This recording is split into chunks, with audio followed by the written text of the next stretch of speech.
Umaabot sa mahigit 105.9 million pesos halaga ng hinihinalang smuggled cigarettes ang nakumpiska sa isang malawakang anti-smuggling operation sa Zamboanga del Sur noong Lunes, Hunyo 29.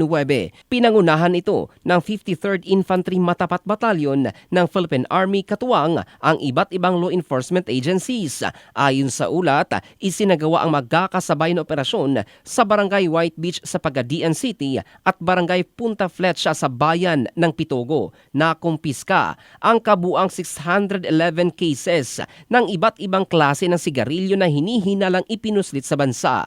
Bukod sa mga kontrabando, nasamsam din ng mga otoridad ang ilang sasakyang ginamit umano sa iligal na operasyon, kabilang ang isang wing van truck, motorized pump boat, 5 tradisyonal na bangkang tinatawag na bote-bote na ginagamit umano sa pagbiyahe ng mga smuggled na produkto sa baybaying dagat.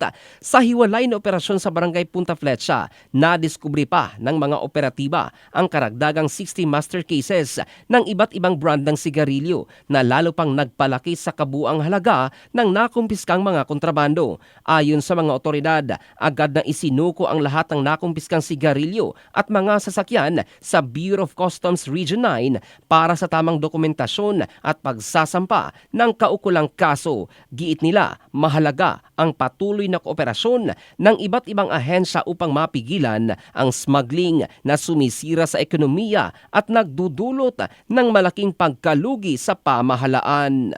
In the heart of changing lives, ito si Jofel Candado ng Brigada News Philippines, the Music and News Authority.